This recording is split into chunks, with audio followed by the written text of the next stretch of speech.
से हैं, मैं उन्हें आमंत्रित करता हूं और प्लीज इस मौके में हम सभी को ब्लेसिंग करेंगे। धन्यवाद। इस महान कार्यक्रम का सफल संचालन कर रहे भाई आर्या जी, और आज इस पावन भूमि पर ऐसे महान कार्य के अवसर पर इस विद्यालय के प्रांगण में आज के इस कार्यक्रम की अध्यक्षता कर रहे स्वतंत्रता सेनानी परिवार के हमारे बड़े भाई और जोगाराम आर्या जी के सुपुत्र श्री रमेश आर्या जी को नमन करते हुए और समस्त आर्य परिवार को नमन करते हुए तमाम देश के स्वतंत्रता सेनानी परिवारों की तरफ से इस महान कार्य के लिए और विशेष तौर पर अपनी छोटी बहन,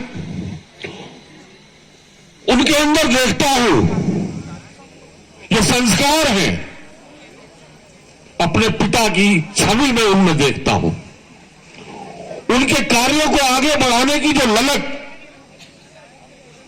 जिस तरीके से अभी हमारे पूर्व वक्ताओं ने यहां पर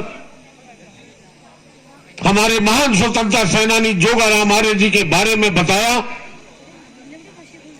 वो महान व्यक्तित्व जिन्होंने अपने परिवार को शिक्षा पर विशेष ध्यान देते हुए पूरे परिवार को पढ़ाने का और साथ ही साथ समस्त क्षेत्र को शिक्षा के लिए जागरूक करने का काम किया। दलित, पिछड़े और आखिरी पायदान पर बैठे लोगों की सेवा का संकल्प लेते हुए तमाम क्षेत्र में जो कार्य किए, उन अद्भुत कार्यों के लिए आज उन महान आत्मा को मैं हृदय से नमन करता हूं। मैं ज्यादा वक्त नहीं लूंगा, लेकिन इस प्रांगण में बैठे हैं, शिक्षा के इस प्रांगण में, ये नौनिहाल, ये देश का भविष्य यहां पर बैठे हैं और इनके शिल्पकार, जो इनके टीचर्स, हमारे जो चारूचंद पंत जी प्रधानाचार्य जी यहां बैठे हैं, तमाम शिक्षिकाएं यहां बैठी हैं। बच्चों, मैं आपसे एक आश्वासन लेना चाहता हूं, ये जो आज मूर्ति लगी है, ये मात्र मूर्ति नहीं है, ये आपके लिए प्रेरणा है। मैं आपसे यहां पर संकल्प लेना चाहता हूं, आप संकल्प लें यहां पर कि जब आप इस प्रांगण के अंदर एंटर हो, जब आप इस प्रांगण के अंदर आए, तो सबसे पहले नमन करें वहां पर उस महान आत्मा को। यह आपसे आश्वासन मैं यहां से चाहता हूं। उनके कार्यों को याद करें। ये देश की आजादी, जैसा कि पूर्व वक्ताओं ने बताया, ये ऐसे ही नहीं मिली। 22 साल के बच्चे, अभी हमारे नित्यानंद शर्मा जी आपसे कह रहे थे कि क्या आप जानते हैं कौन राजगुरु, कौन थे सुखदेव, कौन थे अशफाकुल्लाह खान? एक हाथ नहीं खड़ा हुआ। क्यों? ये हमारे सरकारों की गलतियां हैं, जो हमारे पाठ्यक्रम से उस देश के महान आंदोलन को, स्वतंत्रता के आंदोलन को मिटाने का पाप किया है इन सरकारों ने, और महान लोगों की जीवनी को मिटाने का काम किया है। मेरा आपसे निवेदन है, आप पढ़िए, सबसे जरूरी है। जापान के 2 शहर परमाणु बम जब उन पर गिरा गया, नेस्ता नाबूद कर दिए गए वो शहर,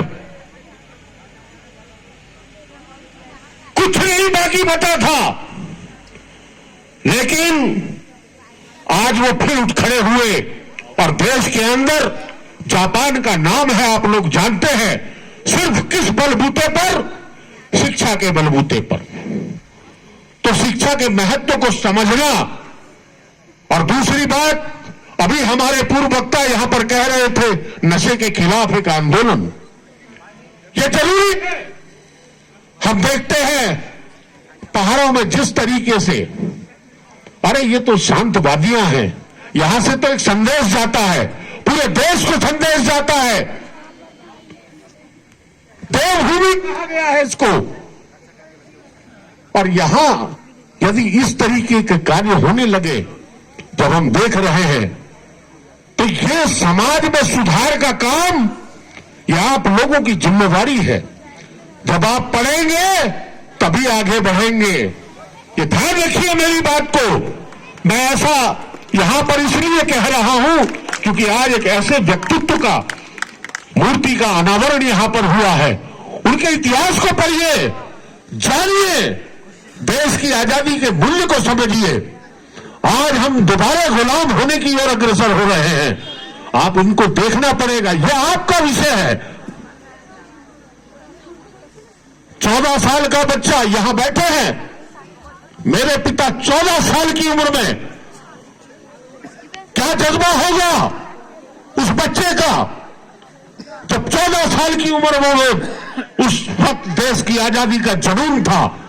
वो बच्चा अपने बैग में तिरंगा झंडा और बैन लिटरेचर लेकर जब स्कूल पहुंचता है और पकड़ा जाता है, 5 कोड़ों की सजा। कोड़े का मतलब आप समझते हैं, जब कोड़ा पीठ पर पड़ता है तो खाल खींचता हुआ लेकर आता है। और दोबारा ऐसी हरकत ना करने का उनको जब अल्टीमेटम दिया कि यदि दोबारा ऐसी हरकत करी तो फिर आपको स्कूल से निकाल दिया जाएगा। लेकिन जज्बा देखिए, मैं प्रणाम करता हूं ऐसे पिता को अपने।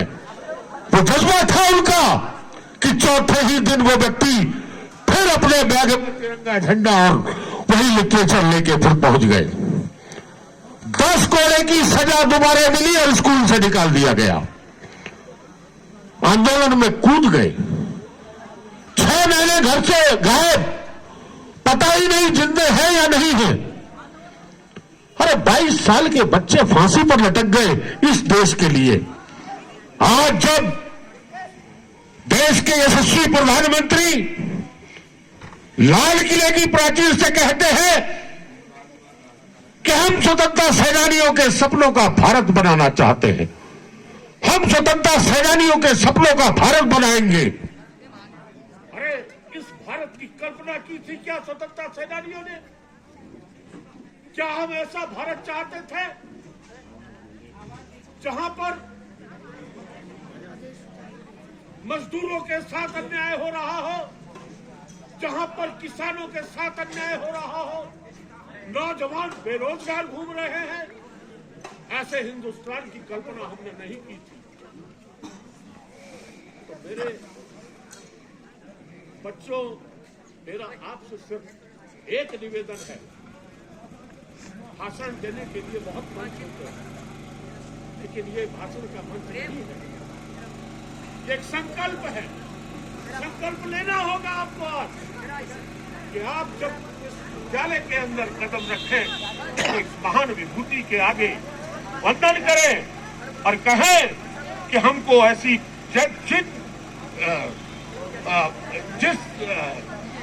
उसके लिए आप चले हैं, ऐसा ही कार्य हमें करने की क्षमता दें। ऐसा कार्य हम भी करें, समाज के लिए कुछ करें, समाज की भलाई के लिए कुछ करें। ऐसा संकल्प आप यहां से लेकर जाएंगे। और मैं विशेष तौर पर यहां दूर दूर से आए हुए अप्पाराव ढवले जी मेरे भाई हैं और शर्माते हैं, थोड़ा बोलने में शर्माते हैं, लेकिन कार्य अद्भुत कार्य है भाई।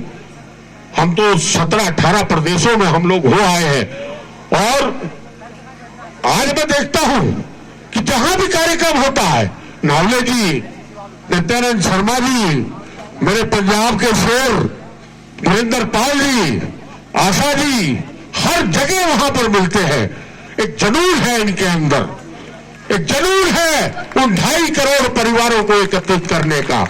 अभी हमारे बीच में यहां, मैंने तो जिस समय ये चुनाव हुए थे, और जब मैंने मेरे ख्याल से कोई वीडियो देखी थी कि कुमाऊं के एक क्षेत्र से सबसे कम उम्र की ब्लॉक प्रमुख भावना जी भी हमारे बीच में बैठी थी। मैं उनसे बात करना चाहता था और उनसे निवेदन भी करना चाहता था, मेरी बच्ची है, और आपके माध्यम से मैं कहना चाहता हूं, और ये अलग जगाई है हमने पूरे देश में, कि हर ब्लॉक स्तर पर स्वतंत्रता सेनानी परिवारों का चिन्हीकरण हो, एक एक परिवार का चिन्हीकरण हो, और ब्लॉक मुख्यालय के अंदर उस ब्लॉक के समस्त स्वतंत्रता सेनानियों का शिलापट्ट स्थापित किया जाए।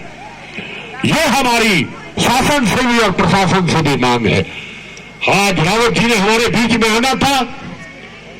माननीय हरीश रावत जी, एक पहला प्रदेश उत्तराखंड, जहां पर स्वतंत्रता सेनानियों को सम्मान देने का काम रावत जी के मुख्यमंत्रित्व काल में हुआ। आदरणीय गुजराल जी भी इसके लिए बहुत ही बधाई के पात्र हैं। अभी भी उत्तराखंड के अंदर ऐसे स्वतंत्रता सेनानी परिवार हैं जिनके फोन मेरे पास आते हैं कि साहब, क्या हमको ये सुविधा भी मिलती है, क्या हमको ये सुविधा भी मिलती है। 22 शासनादेश सरकार के द्वारा हो रखे हैं। तमाम सुविधाएं स्वतंत्रता सेनानी परिवार को देने का काम आदरणीय हरीश रावत जी ने अपने मुख्यमंत्रित्व काल में किया। और हम दलगत राजनीति से ऊपर उठकर मैं आपसे एक निवेदन करना चाहता हूं कि देश की सेवा पहली सेवा। हम जिए देश के लिए और मरे देश के लिए। मैं 2 शब्द कहकर अपनी वाणी को विश्राम देता हूं कि सरफरोशी की तमन्ना अब हमारे दिल में है, और देखना है जोर कितना बाजुए का दिल में है। भारत माता की, भारत माता की।